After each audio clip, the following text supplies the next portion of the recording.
I said, well, let's try Googling the worst neighborhood in Chicago in real time, like right now. I'm not talking yesterday, right now. And when they Googled it, there were 10 or 11 people who were just shot and murdered.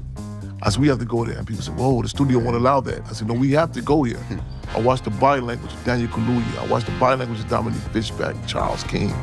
We had to do a lot of changes. The title, script, you know what I'm saying? We came out with what we referred to as a dream team. So hear what I say, for it is the truth you see. There can only be one, the original. OG, 2 letters that define respect.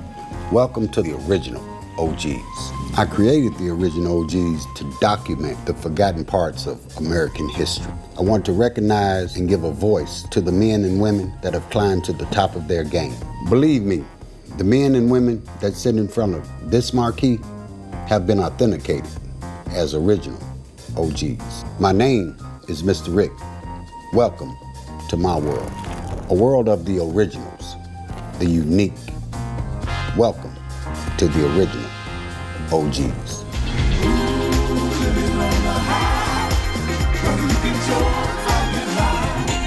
Welcome to the original OGs, and I'm your host, OG Mr. Rick. Today we have another fascinating show for you, rather special to me, a dear friend of mine. I would like to welcome to the show none other than Fred Hampton Jr. Free 'em all. Free 'em all, my brother. Right on. Good. How you feel, brother? Hey, good to be here. Good. Let's take a journey, man. Start by getting into the history of your father. What, in your mind, inspired your father to want to do what it was that he set out to do for black people?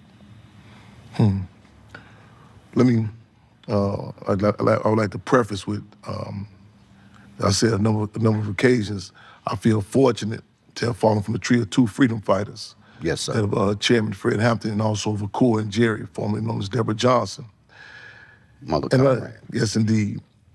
Ironically, we have that's your initial question, because I was just having some dialogue when you talking about it. I was saying when people talk about an individual, a lot of times you say, when you talk about their children, they say, well, this is my child, this is my son or my daughter. And I say, that's subjective, because the reality is that, a child is a combination of not only their parents, It's that's our around their child. family, no doubt about it, yes, indeed. And DNA is a hell of a thing, but also, different dynamics that impact our lives. And I think back even Revolutionary Suicide, what Minister U.E.P. Noonan authored, and he talked about, he went so far as like generations back, how he was impacted, who he was. And you get Malcolm X and other forces, they talk about, not just in a reactionary way, just saying, this is who I am, but putting things in context. Ironically, at the time we having this discussion, we getting set to go down to the grave site of Chairman Fred. My father was buried down in Haynesville, Louisiana. And that's a whole other story about, and people say, why was he buried there? And it was a key reason is that it's right by his grandfather, my great-grandfather, who had a deep impact on him as a child, as well as even in my life. I think back on stories that, not to sound cliches, but war stories that my mother told me that, dialogue that her and Chairman would have. And he would tell her situations, when he was a youth, when he was a child, how his grandfather, took him around and gave him the history of, parts of Louisiana, but just, with our people in general. So as a child, I definitely give a lot of credit to that individual, Mr. L.E.U. White. And then, I constantly, engage with people. I hear a lot, again, war stories, people that grew up with them, and, classmates to talk about, war stories such as him being 12 years old, even going to school, where his older brother, he had 2 siblings, an older brother and an older sister, he was the youngest. His older brother was in school being accosted and assaulted by some white boys in the school. And this before he became the chairman. He took a wagon full of bottles and went over there and dealt with it, And then he about 12 years old, him seeing different, dealing with contradictions such as no swimming pool facilities for black children. So it's, I'll be hard pressed to pick out one point You know what I'm saying? No, I get it. Yeah, my mother who grew up in the village, she was the oldest of 3 siblings. And ironically, she went to elementary school named Irving, and Chairman Fred, then Fred went to school named Irving too. But her connection to our people, you know what I'm saying, in different situations, you know, I hear from her on a continuous basis. So again, I feel fortunate falling from a tree of 2 freedom fighters. See, and that's what this story is about. We do want to lead up from the past to your mother, to your father, and then into your present life. Yeah. It is my perception that you can't really know the person if you don't know something about their past and their upbringing. So in saying that, can you recall your family, your mom, describing to you the earlier days of their life in order to pass on to you what you were dealing with in this world? It was and it remains to be so intertwined in my life. You know, I think back, like, you know, situations such as something that may seem ordinary as children patronizing an ice cream truck when an ice cream truck comes down the street. But with me, there was certain dynamics, like when you're in an ice cream truck, I would have to look, even as a child, in particular as a child, I had to make sure it wasn't a good humor ice cream truck. And I recall, you know, a lot of my colleagues or, you know, children around my age, I'm talking, this preteen age I'm talking Yes, about. sir. They would make jokes about, like, oh, yeah, make sure you don't eat good humor ice cream. And this is it's something that we still to this day hold to, being the fact that one of the cases, in fact, a major case that Chairman Fred was framed with was the infamous ice cream truck robbery, in which the state had claimed that he supposed to took $71 worth of ice cream from a good humor ice cream truck. The guy's name was Neville, the driver of the ice cream truck. Stuff like that is in my brain, you know. Took that ice cream and passed it out to the children. They said Chairman Fred took the ice cream and gave it to the children. In his defense, he said, even though they lied on me, made me have to be a thief, they made me have to be a Robin Hood type of thief, showing the true nature of a Panther, giving to the people. Ironically, too, the brother who came forward said he the one that did the ice cream. The state said, no, we want Chairman Fred. Situations such as that, just, you know what I'm saying, it was never just a sit-down conversation with just a book or just, it was, intertwined, you know, every aspect. I remember walking, you know, getting with some other children, you know, we may have been cutting class that day, and they asking our name, and people saying, why you gotta give them an alias, you know? Right. It was second nature to me. You were present in the transition of your father, which was an assassination of your father, being in your mother's womb in her stomach at that time when all of this took place. Correct. So as you grew up, not really being able to touch and feel your father, and information coming from secondhand sources, what was that like, not to have him in your life, but yet the presence is very strong, because I know your mother kept it alive, but you're constantly meeting people that are telling you these histories, and then you have to investigate them to make sure that they're true. I had said in a poem I had written before, a poem entitled To Chairman Fred on Father's Day. I'm paraphrasing what I said. I said, a lot of people want to know, how does it feel to be sired by you? To be loved by the people and sweated by the you-know-who, referencing the government. If I had my choice to do it all again, I would choose to be your son. And by the way, Daddy, that lady that you chose, she was the one. I think back, watching the old VHS tapes, you know, Chairman Fred speaking, and actually getting into fisticuffs with brothers in the basement. They would laugh at the clothing that the Panther Party had. And I would say stuff like, you know, man, they giving free breakfast, y'all tripping about their clothes back then. And I recall even struggling to hold my hands down when I spoke. And until after I seen Chairman Fred speak, how he moved his hand, I said, oh, this the business. I'm good with this. Right. Community was a classroom for me also. You know, I recall situations. I definitely don't want to romanticize it. I remember being in, I think it was the 7th District Police Station. It happened to be 7 or 8 of us with the last name Hampton. And a younger police that came in the room So which one of them is related to the Hampton? Yeah, which one of y'all Right, is right. Now this ain't The Price is Right. Ain't that, so Right. Ain't everybody gonna say, come on down. So nobody responded. So all the police came in, and he pulled a file cabinet open, and like a fresh photo of Chairman Fred, and put it next to our faces. And I was like the third person. He said, You're "Sure." the one. He said, "It's your man right there." Those are some of the different dynamics, growing up, and like I said, it was second nature to conversations in the house. Right. About who Chairman Fred was. At some point in your life, you become disgruntled, it appears to me, and you begin to buy into the life that existed in the streets. Mother Comrade has said something to the effect in regards to fellow Panther Club, Tupac. Say Pac needed organization, and organization needed Pac. Mm-hmm. I'm not detached from the realities, and even to put in context, what happened to the Black Panther Party? Right. That was such an incorrect narrative that was put out. People say, well, the Black Panther Party just faded away, it's over. But the reality is that it was a hard hit, the infamous COINTELPRO, the counterintelligence program. And the way that Chairman Fred and Defense Captain Mark Clark, the way that they were assassinated, and we stress that word, it was done in a way that sent terror to terrify the people, horror to horrify the people.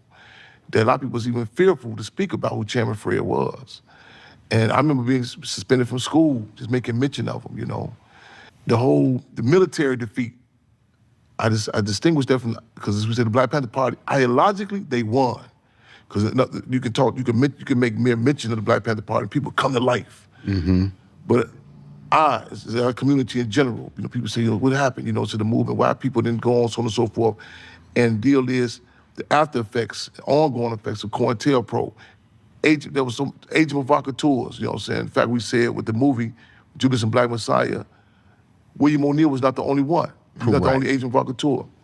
And that whole structure, again, now the military defeat of it, and the ongoing wiping out of any discussion. A brother in Maywood, Chairman Fred, where he grew up at, he's 53 years old. While watching the movie, he said something to the effect that his father asked him, how do you know about all this? He said, his son, Chairman Fred, told me. He asked his father, he said, Dad, why didn't I know? And he said, because his father cried and said, we just wanted peace. So I come up impacted, And I look back in retrospect, and I relate to something to the fact that late great Malcolm X has said.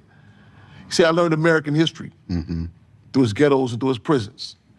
And I spoke at a repast we did with Stanley Tookie Williams, co-founder of the Crips in LA, and I recall going to about Lemur Park, and I said something to the effect that Tookie Williams grew up in the climate something that I grew up in, deprived of an organization such as the Black Panther Party, where in many cases the only options provided for you are become either, in some sense of the word, a banger or a Boy Scout.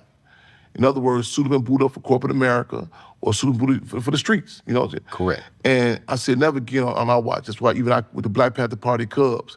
And I'm so appreciative for even, not midwife, but the kind of like surrogate parents. Park said something to the effect too, like how the streets had, embraced them, Exactly. Yeah. Chicago is known for its quote unquote gangs. What was your experience in coming up in Chicago and dealing with the organizations that existed? Respectful, and I know, like I tell people when you speak about different dynamics. In fact, as a term we use with the Black Panther Party Cubs, we use the term called the unpoliticized street tribes, and like even people, like even this generation is presently speaking now. You hear terms like gangs. I grew up in an era where those were fighting words. So if you can actually Google or look some old graffiti, you can look on the different walls. There were acronyms such as CVLN, BPSN, GDN, BDN. And the commonality of that N was reflective of a nation. A nation. Nation. Right. And And the words are powerful, you know what I'm saying? Yes, sir. And it was like in Chicago, even being the fact that it was the top, if not even still to this day, top segregated city. The question of race and class, but in particular race, is something that, you know what I'm saying, that impacts every aspect from the businesses to the dialogue, to the electoral politics, to that of the street organizations. Yes. The word black, it was a clarity, you know what I'm saying, of that. So I was, you know what I'm saying, to be able to work what I had to work with and get some of the positive aspects, reaffirming of a question, something I don't take for granted, of nationality. Not in an abstract way, but in a theoretical, in a practical way. Like even the different Chicago, the street organizations, and I know a lot of youngsters, you hear them say gang, gang, but again, when I was growing up, those are fighting words. Right. The term, like even the geography was impacted by that. There were certain locations that people would say, you know, where you going? And actually, a lot of people couldn't even know the actual streets. They would use terms like, you know, with Murder Town, Motown, Right. you know what I'm saying? Right. Lordsville, and it was reflective of the different dynamics of the street organizations. And that dynamic of structure is reflective. I tell people, you are a product of who you're colonized by. Exactly. In other words, in Brazil, we just can't say, oh, that's beautiful that the people play the drums and the beat. You have to put in context that the Portuguese, unlike the English, in America, the Portuguese never made the drum illegal. You know what I'm saying? So the people are, even their movements, how they move around. Case in point, Chicago. We were, you know what I'm saying, to our community, we were and are impacted by the Dailies, by the Exactly. Capones, the dynamic of structure, you know what I'm saying, initially. To this day. To this day. So no one is detached from that, because initially Capone was in New York, but when in Chicago, that dynamic of structure. That, you know, in fact, Chicago was the last place that crack cocaine was able to be introduced in, being that they had to get rid of certain, that Fluky Stokes had to be murdered, Jeff Ford, a.k.a. Chief Malik, had to be locked up. There was certain dynamics of structure that, you know, that impacted Chicago. It was a phenomenon. It would not allow that. Would not allow that. It was checks and balances. You know, going back to your beloved father, he had a relationship with these different guys, Jeff Ford, Larry, Minister Rico, all of these guys. When you began to grow up, did you have a relationship connected to these particular people I just named, Jeff and Minister Rico, and did they embrace you saying, hey, you know, we got you? Ironically, there was a moniker that was given in the infamous Menard prison, Menard concentration camp. When Chairman Fred was there in 1969, and I was there in 1999. And the moniker I was given was deja vu. It was like, you've been there before. And I've been in situations where dialogue with some of the same individuals that you named, you know, so from Minister Rico, in fact, we just did a food giveaway. And we would talk, he was talking about similar discussions and dialogue he had with Chairman Fred, to that of an event I'm supposed to tomorrow with Larry Hoover's son, to that of Jeff Ford, Chief Malik, some of his children, and ironically, some of the same dialogue struggles, you know, and to the point that sometimes I sit back and say, whoa, it's like history, you know what I'm saying, repeating itself, you know. And it wasn't, I don't want to romanticize this either, under contested conditions. Right. Reference me as Chairman Fred. I said under contested conditions. I tell people, like, you know, it's not like some sort of dynasty where you say, okay, you're gonna be, you're his son, you're gonna be the chairman. Right. And that's in many cases a lot, you know, I mean, you talk about, you know, the children of Mickey Cogwell, Jeff Ford, Larry Hoover, so on and so forth. Contested conditions. It's, you find out who you are, and you and so I appreciate those contested conditions. Right. But you find out through the good, the bad, and the ugly. You don't romanticize. You see, okay, what is someone else's ideology? Exactly. It's placed in front of your ideology. Is this, you know, are you going to hold it even when it's not popular? Right. Okay, you know, what if some more concessions maybe, or maybe easier to, you know, send it back up and not pick up a baton, and to see who you are. You know? I get it. Yeah. So, in that period of your life, in experiencing these different organizations, you yourself ended up in a situation similar to your father, and you end up in the penal system. What was that experience like? As I said, as I mentioned earlier about, I think back different times, being taken to the police station, different trumped up cases being given. A major case, one of the major cases being snatched up was 1992, right in response to the verdict in Semi Valley about the LAPD beating of Rodney King. And there were uprisings occurring all over. And I recall this vividly. I recall this. Walking down the street, walking my daughter, who was 3 years old at the time, and we had these water guns. We were like joking, like we were called the cool walk, Right. go out with my daughter. And simultaneously, like 25 cars, law enforcement cars, they stopped, hit the block. Automatically, I looked through the gangways, looked through both sides. It's law enforcement everywhere. Here they come. They banged at the door simultaneously. And they grabbed me, and they were trying to grab my daughter, and I refused to be taken to the car, to the community, to make sure my daughter's secured. My mother, he came out the house, and once I seen my daughter was secured, they threw me in the backseat of the car. They were flipping through all these photos of me. And he said, isn't this you? So I was just thinking, who is this, So I said, no, who are you? I'm saying, aren't you Fred Hampton Jr.? I said, no, who are you? So we get to the station, they introduced themselves with this agency. Pete from Chicago Police Department. I'm such and such from this agency, you name it. They were back and forth. I kind of stopped for a minute. I thought about my mother said when she was locked up, how the different agencies was debating on which agency is going to arrest them. And that same similar situation occurred.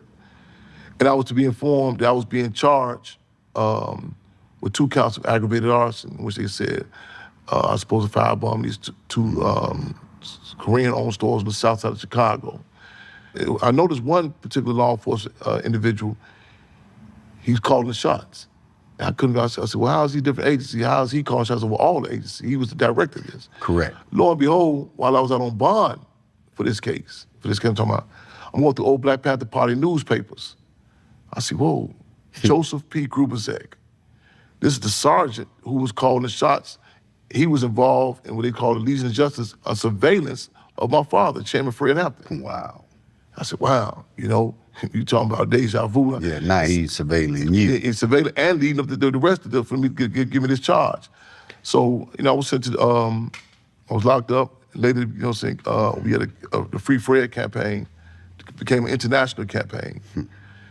I got out on bond. We organized at our headquarters, the Chairman Fred Hampton House on 54th and Halsted. Right. But we had all the people from all over the surrounding suburbs and streets coming there. And I was subsequently convicted, taken back in and convicted, Cook County Courthouse, sentenced to 18 years. Wow. And at that time, you would serve half of the time. But I was placed on what they technically say is illegal, the circuit. Right. It still exists. Arbitrarily believe that. Yes, it still exists. So I'm transferred everywhere. There were assassination attempts on my life. I was sent to some of the same places that Chairman Fred was at.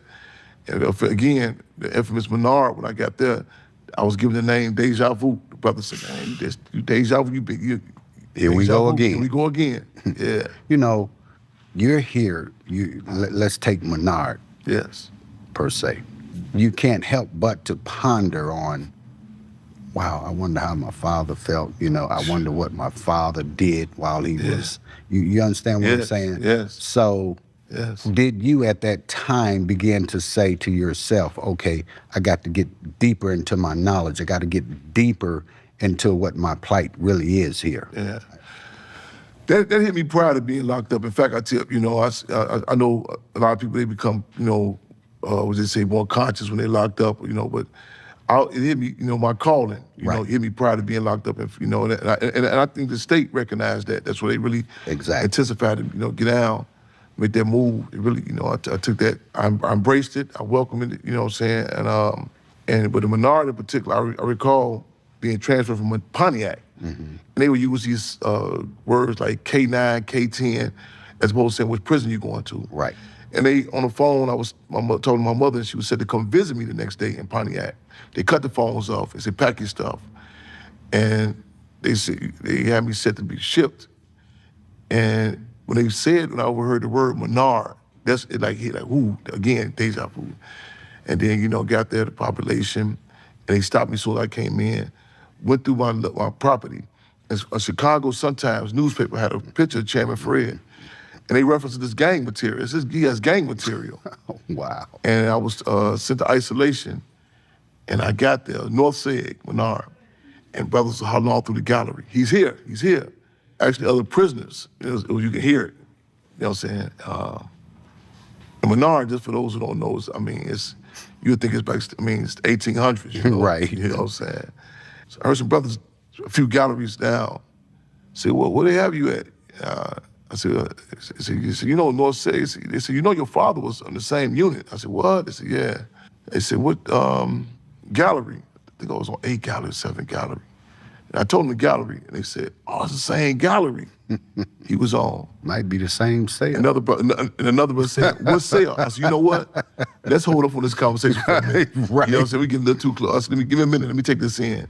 And in fact, to this day, they say that the guards still have my picture and his picture in the gun towers right now to this day. Wow. We always overhear guards and talk about the situation when he was there, as well as I came into contact with prisoners. Right. Well, some prisoners in particular told me once that when he got transferred to Menard from Stateville, the deal was these prisoners who worked for the administration, they were supposed to attack Chairman Fred.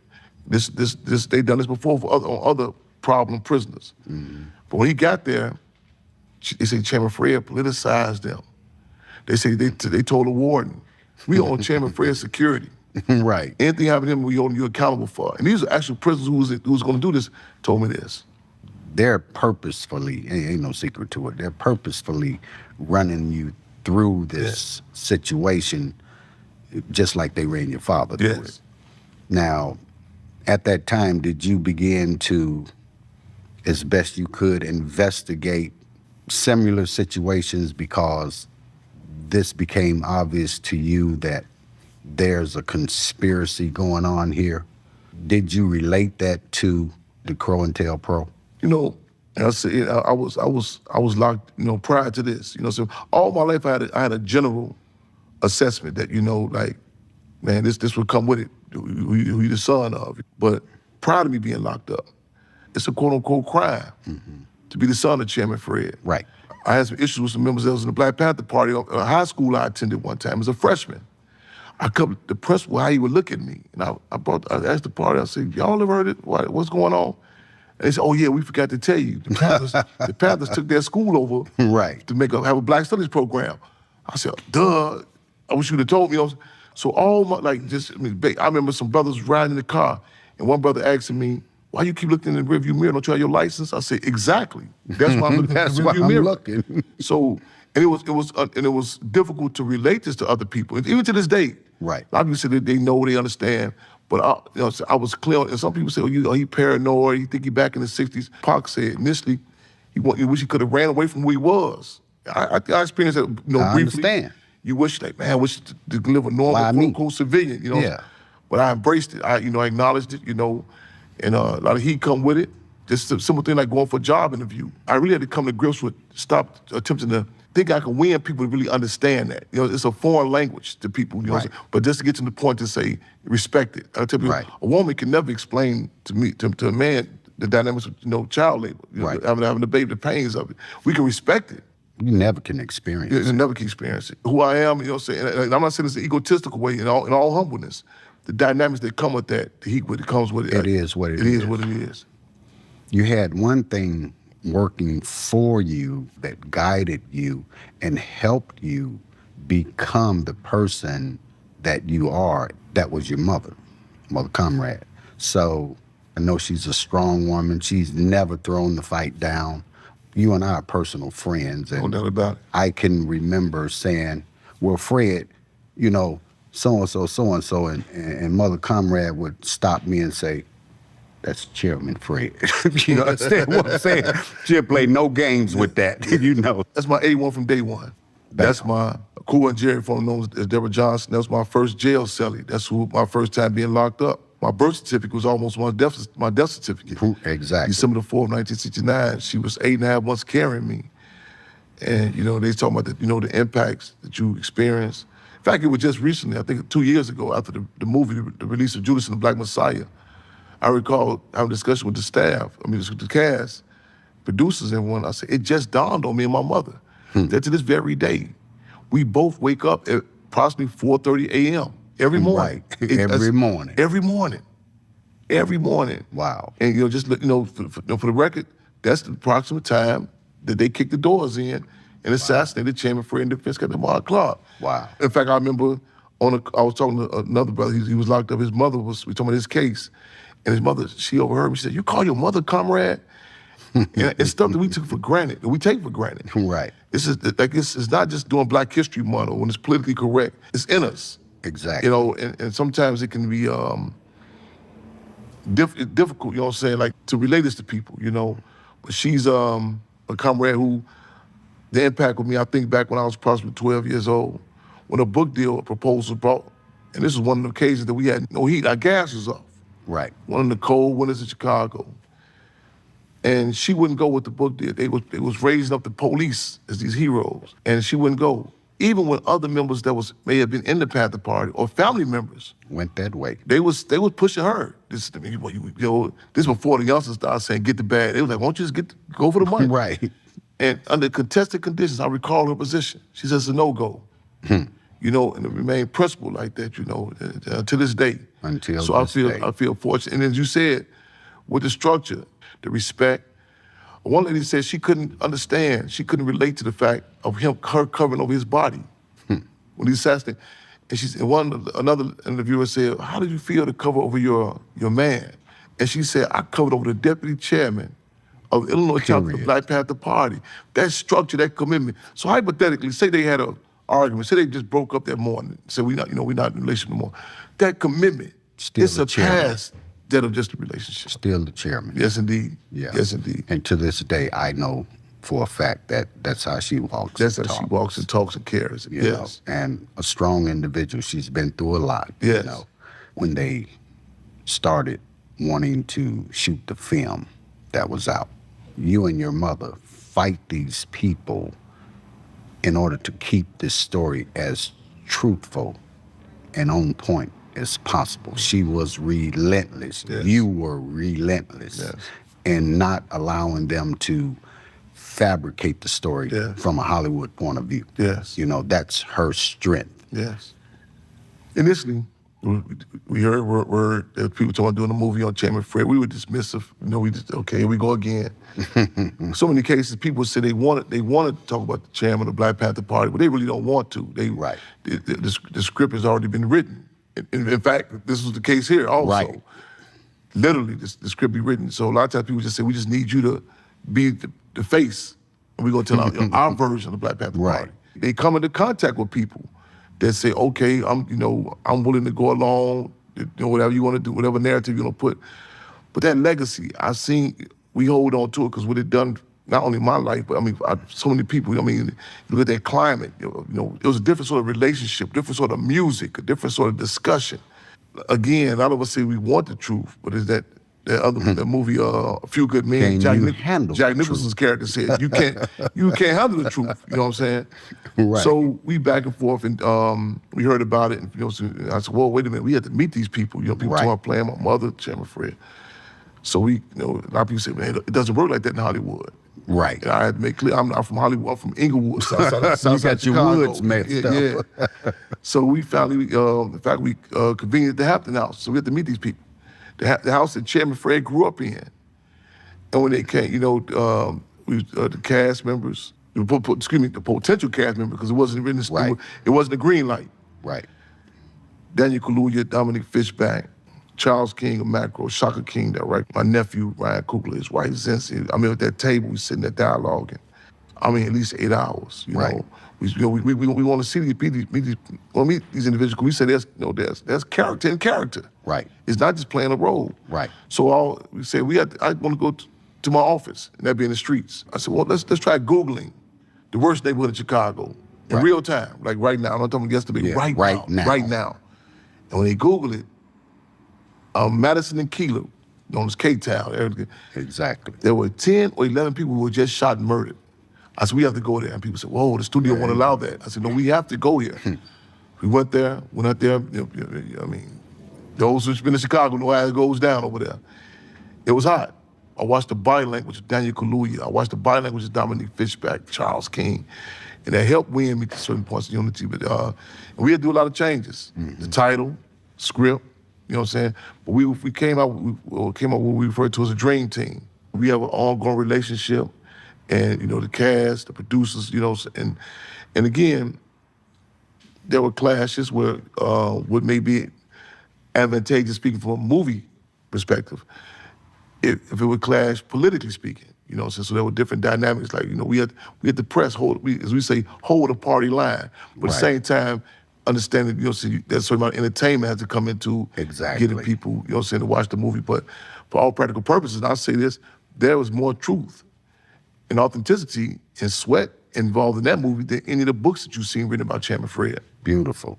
When they first brought this to the table, were you suspect that there may have been some political or FBI, CIA involvement? What was your feeling about in the past when your father was living and they were trying to put the Black Panthers and Chairman Fred Hampton at odds? The reality of COINTELPRO, the counterintelligence program, the impact that it has and continues to have. Correct. Relationships, business deals, you interact with people, simple discussions. And some people may say, well, that's no paranoia, but Chairman Fred, one of his sayings was that half these cats are, crazy, rest of them agents. By the time I figure out which one they are, I've been paying attention to the graveyard. Okay. And I've been in situations where, I can look back in retrospect and say, maybe that person didn't know they were actually on the payroll as agent, but there were agent activities. And sometimes, whether it be nefarious or naivety, the deal is, it does not dismiss the fact that I'm cut from a cloth. Right. Of an organization that is documented, it's acknowledged that over 90% of the COINTELPRO was directed at. This show has the intent to define what a real OG is, what an original OG is. My partner and I have developed a method to ensure that if someone should sit in front of this OG logo, that they have been authenticated and found to be true in their history as far as what an OG is. And we're back. When this movie stuff came about and all of that, how did that affect your family, in different people being approached and trying to agree to certain things that you just totally disagreed with? One of the pros of the movie was, I guess it loosened up, okay to even have a discussion about who Chairman Fred was, because I think a lot of people take it for granted, like, they say, well, we know about the Black Panther Party, but really it's said to us covertly and overtly in a certain way, like, don't talk about that. Like, even the dialogue we had, even with the soundtrack, I was, even this guy named Pooh Shiesty, Polo G, youngsters. Right. They was on the soundtrack, and I was those two in particular. I really dug from the younger generation to really, how do we say with the movie, put that Panther Cub political peel in the applesauce. That's one of the pros. But of course, you have the fallout with I've seen someone. After, a certain amount of, a little more notoriety, you get more cousins. Yeah, they come out of the woodworks. Yeah. Mind you, this was done prior to what we call the pandemic. So, we didn't get to put it out. In fact, we're talking about doing a re-release. Right. Hopefully in Africa. We're working on that right now. Cool. But it's something that, again, a move that I look forward to. It could be like, they could stick in the minds and hearts. In the Black community in particular, similar to the way people talk about the Godfather movie. Right. And the Italian community, and people in general. It's like a Tupac song, it's ever developing. Right. So, looking at the conditions of the streets, and I know your boots on the ground, what would you communicate to the young people as far as where we are today? Because this thing hasn't disappeared.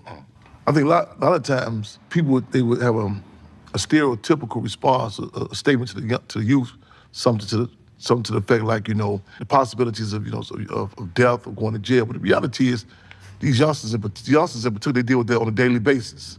And sometimes people look at, well, if I'm gonna be here, I know I'm on limited time. I know it's, to the youth in particular and people in general, as an organizer, it's difficult to talk about, taking a stance, being principled, especially when you have the other option right there in your face. You know what I'm saying? I mean, to be unprincipled. Same thing we went through. No doubt, But it's extreme. I mean, the amount of resources what these cats can get. We grew up into just even relationships and certain discussions. I mean, you go on Instagram, you can see everything now. Right. However, I can't stress enough that we worth and we deserve more than that. One thing Minister Huey said, he didn't fear death. He feared death without a purpose. Right. He feared death without a purpose. And there were attempts to take Chairman Fred out prior to December 4th, 1969. He heightened the contradiction so it can never be his epitaph that there's a gang war or some trip, you know what I'm saying? Exactly. That's to be assassinated. It's a brother in Chicago who I played this, the brother named Lawrence. They call him Big Law. Mm-hmm. And I was locked up with this brother. You know what I'm saying? And I remember discussion with him to politicize him to the point that they called him Little Bobby Hutton after Little Bobby Hutton in the Black Panther Party. And leadership for one of the street trials, the Black disciples was asking me, say, man, what did you and him talk about? What did you do with him? I said, the politics. And even to the point that this brother who I love and respect, after his assassination, the Chicago Sun-Times referenced his death as an assassination. I said, that's a hell of a stand. So to the youth, they'll say, so if we leave a stain in the brain and the mark in people's heart that you live on, a legacy is more important than your life. Right. You know what I'm saying? It continues to live. It continues to live. So again, let's up the ante, you know what I'm saying? And be very clear. There's no war on drugs, there's no war on guns, there's no war on gangs. There's actually a war on our people. Right. And the intertwine, to look at the situation different. It's like Percocet and the different forms of drugs, chemical, biological warfare. It's a narrative put out there. It's like a war between black men and black women. You know what I'm saying? They just said, hey, we got issues amongst us, but the people, we all we got. You know what I'm saying? So even I don't even call them correctional centers, concentration camps, and what they doing to us inside those places. You know what I'm saying? It's mind blowing. Hey. I'm gonna say one thing. I was about 12. A brother reminded me. I was about 12 years old. We was walking, and when an older guy, about 25 years old, he got murdered. And everybody was saying, he gonna be in the paper. At that time, this is before social media. Right. You would be in the Chicago Defender. Your name would be in the paper. And I just said to the brother, I said, I refuse to be a one-liner in the newspaper. Okay. That's insane. It's up to Andy. How do you feel about the young people? How can they take advantage of the position that they hold today? Because they're putting out messages. Yes. I'm not gonna romanticize it. Heat comes with when you start doing progressive stuff. The payday isn't as big. However, look at such examples. You know what I'm saying? It's Tupac, Nipsey. You know what I'm saying? Nipsey Hussle. You know what I'm saying? That to this day, you know what I'm saying? Because a lot of times you engage in certain things. This is music. This is in streets, whatever. A lot of things are a dime a dozen. It's like a relationship. It's like a meal. I can't ask you, Mr. Brick, you remember that McDonald's we ate at that time? You like, what? You know what I'm saying? Right. You know what I'm saying? What about, remember the time we gonna buy Miss Such and Such place and she made the meal she cooked? That sticks in our minds and hearts. Right. Even after your physical death. Right. People can go back and relate to say, no, I remember little such and such. That you could be an impact, that you can't die. Exactly. You can't die. Quick Nipsey Hussle situation, story. 2010, 2011. I'm in California backstage. And when Nipsey Hussle, when he came out, at first I was kind of concerned. At the time, the rappers were wearing the white Jesus penalty. I said, oh man, that's what he got on one of the white Jesus things. Right. Yeah, and I said, here we, and that's what all the rappers was wearing at the time. But I got closer, and I seen it was Malcolm X. Wow. Gold with diamond encrusted, it was Malcolm X. I said, wow. And I asked Nipsey Hussle, I said, are you familiar with Chairman Fred Hampton? Right. And he said to me, Chairman Fred Hampton Jr., what sort of man would I be? if I didn't know who If I Chairman didn't Fred know. Hampton was. That stuck with me. And my mother, she met Nipsey Russell and gave him donate money to the Black. Nipsey Right. Russell, the comedian, Right. another generation, but got him to the point where he donated to the Black Panther Party free breakfast program. Beautiful thing. And the things that you're doing in the community to uplift the situation. Speak on that and how these brothers can help you so that you can help our people. Right on. A major base we got is the Hampton House. That's the house in which Chairman Fred grew up in as a child. So a lot of our survival programs, like the Triple C's, Children, Community, and Cubs, done in the spirit of the Black Panther Party Free Breakfast Program. We do right there, right from the Hampton House, 804 South 17th Avenue. We do on 63rd and Ashland. We go to hot spots, wherever it's going down. And some people say, Chairman, you don't run from trouble, you run to troubles. Exactly. We in France, we in Brazil, Gary, Indiana. That's a major, we have the Freedom on Radio, we do every Wednesday. Done in the spirit of Black Panther Party newspaper. Myself and Lady of Rage. Some generations know it as Afro Hey, Plus, sister. yes indeed, or That's my sister. Baby D. We out there organized, we do that every Wednesday. We at the Cook County Jail continuously.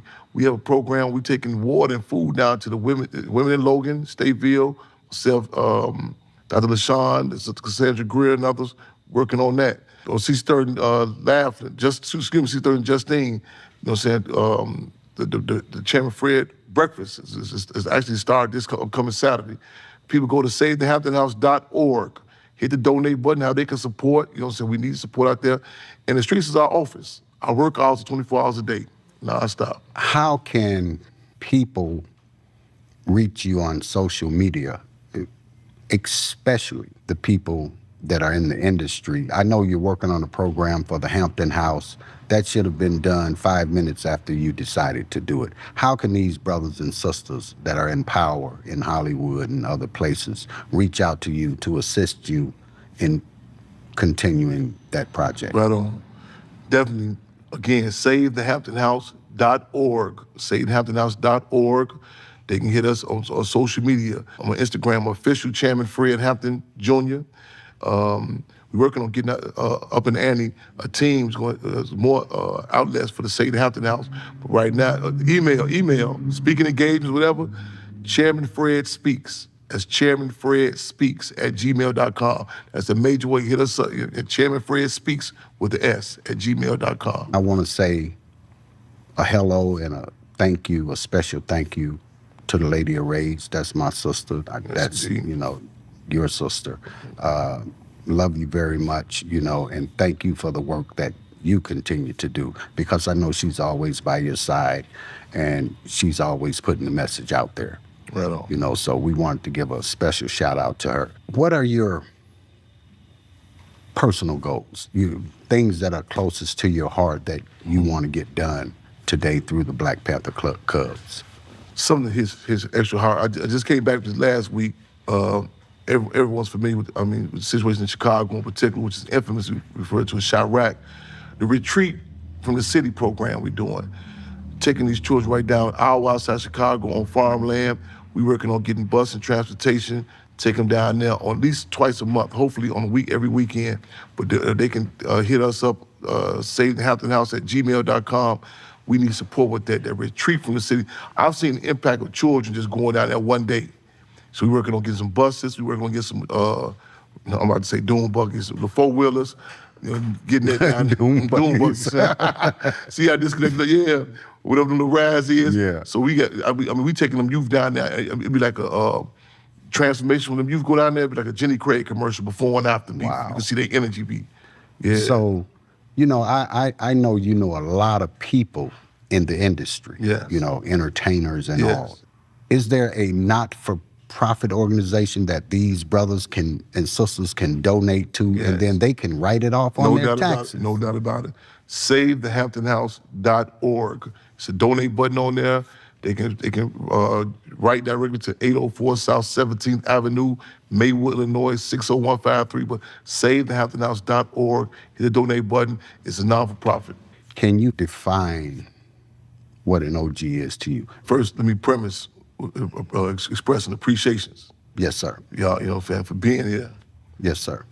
Because deal is we're gonna get to every avenue. We're gonna get, possibly get the word without out. a doubt, you're my friend. You're my brother. You gotta believe it. Yes, indeed. Before you answer that question, Yeah. like I said, you're my friend and you're Yes. my brother. Yes. And you're also the godfather to my daughter. We work in sync. I wanted to get it out before you. I saw you trying to get it out there. No doubt about it. No, I'm honored.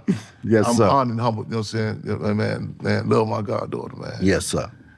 I think it's imperative that when people hear certain terms, like you distinguish, you said the original gangsters, and you talk about gentlemen.